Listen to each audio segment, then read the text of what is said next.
Hi, I'm Solène. And I'm Chris. Solène, I have a question for you. Have you ever gone through a time where you had to change something about yourself just to try and fit in? 100%, yes. There was a time when my friend group in elementary school, all artists, drawing, painting, and I tried really hard, but I just never had the talent and I could never be like them, really. Yeah, I've been there too, and it feels really tough. Well, today we're gonna find out about how God helps us be the way He created us to be. Let's check this out.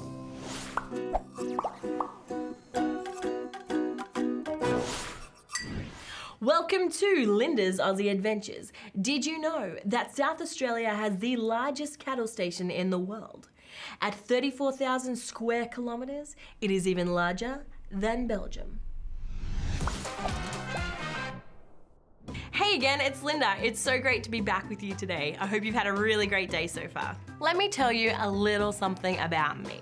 I love a good teen movie, like really love them. I've seen them once, I've seen them twice, 3 times, I can't get enough of them. And there always seems to be this same theme that flows through them, where there's this one girl at the center of it who just doesn't quite fit in, and she tries to do everything she can to be like the cool kids. So they take off her glasses, they straighten her frizzy hair, and suddenly, bam, she's everything she's supposed to be. It's a little bit crazy, right? But what I love about these movies is that they always get to this point at the end where they realize they were always who they were supposed to be. They didn't need to change how they looked, they didn't need to fit in with the cool group, they had what they needed inside them already. And that reminds me of today's big idea, that God helps us be who He created us to be. Last time, we talked about a guy called David. Even though he was the youngest of all of his brothers, God chose him to be the next king of Israel because God looks at what's in the heart. It's a great reminder to us that you are never too young to serve God.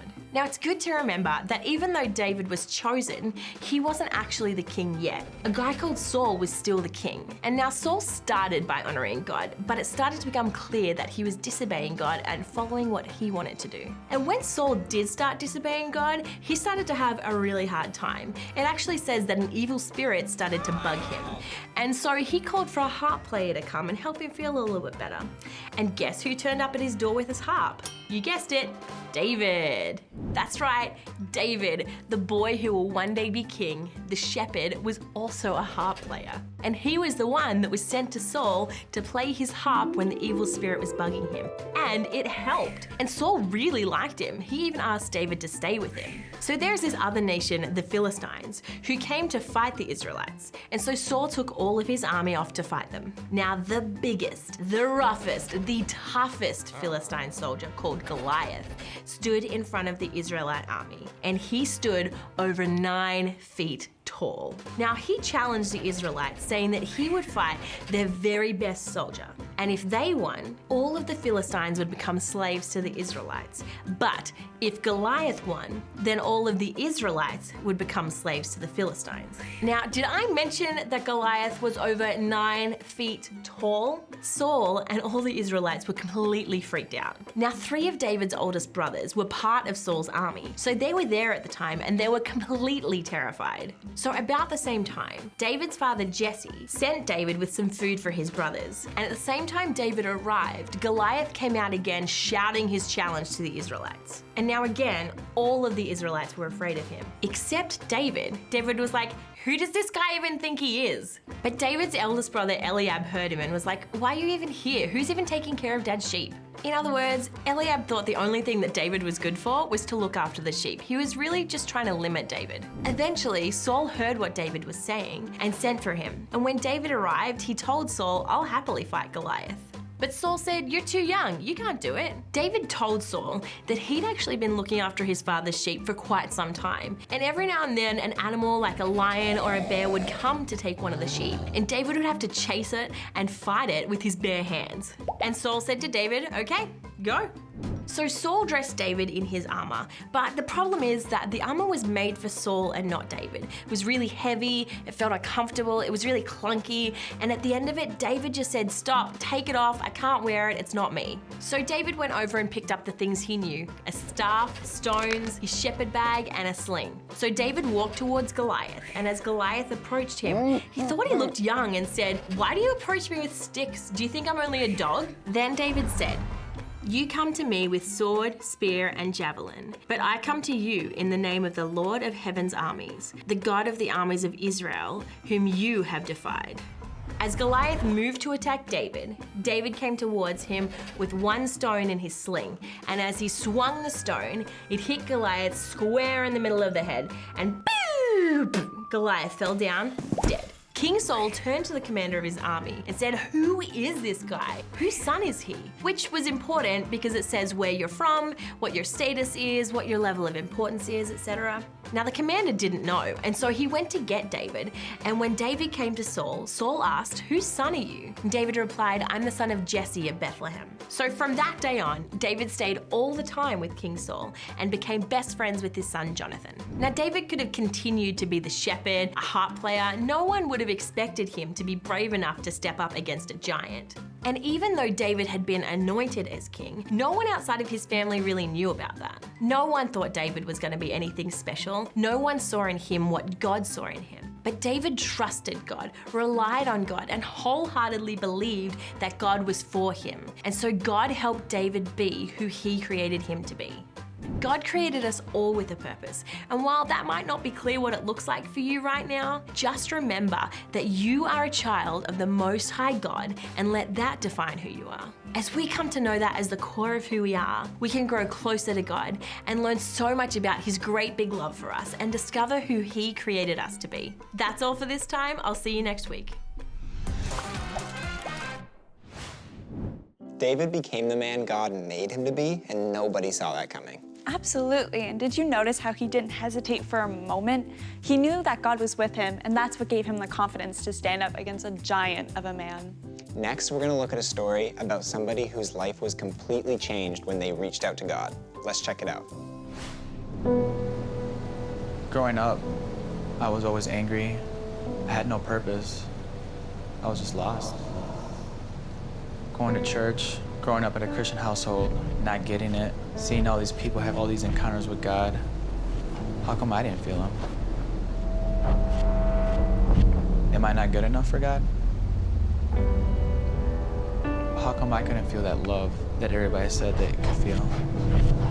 Looking for fulfillment in the wrong places, through friends, through partying, that wasn't fulfilling at all. Felt like I was never gonna get out of that vicious cycle. And I would say to myself, am I ever gonna stop doing this? When is the day gonna come where I'm just done? But I needed that fulfillment from something, and I just couldn't find it.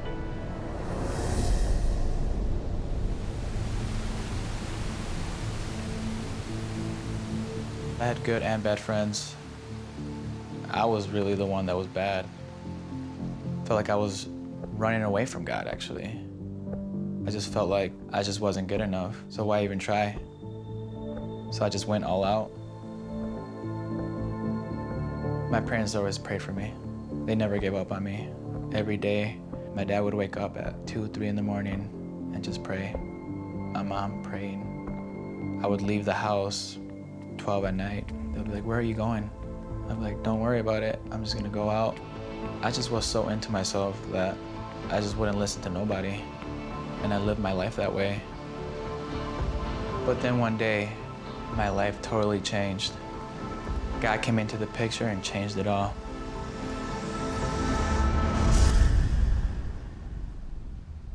It was my day off, and I started to get ready to hang out with friends. I'm in my bathroom, and this random song comes on the radio. Right away, I feel God. I put my hands on the counter, and I start to listen. And the song goes, "Even though I can't see you, I can feel you. Even though I can't touch you, my heart can feel you." And it's at that very moment where I feel God just come over my life and just like enter my body, and I feel this amazing love, this true love that I'd never felt before. And I start to cry. I fall to my knees, and I start to pray, and I start to say to God, "God, I'll give you my whole life. I'm not much, but I'll give you all that I am." I knew I needed a change. And God was the answer.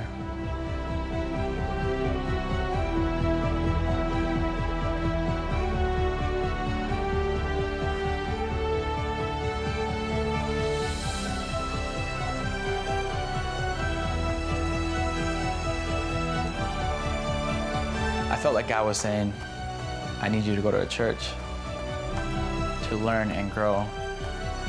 First thing that came to my head was community. Community. I know I needed community, and I was desperately searching for it.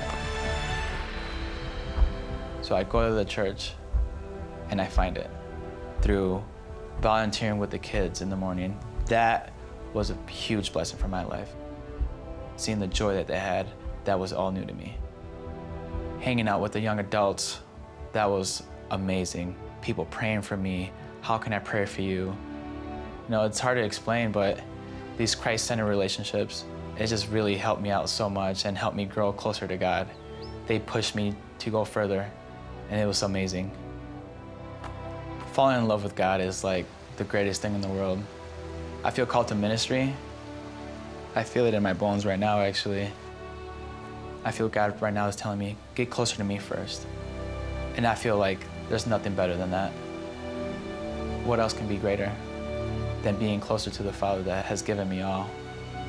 The love that He has given me is going to guide me and be my light every step of the way. I am Isaac Hernandez, and I'm a child of God. I loved that. It's amazing to see Isaac's life-changing experience when he starts becoming a Jesus follower. Yeah, it's amazing. Now he's the person that God created him to be. I 100% agree. Let's break into our small groups and see what this looks like in our own lives.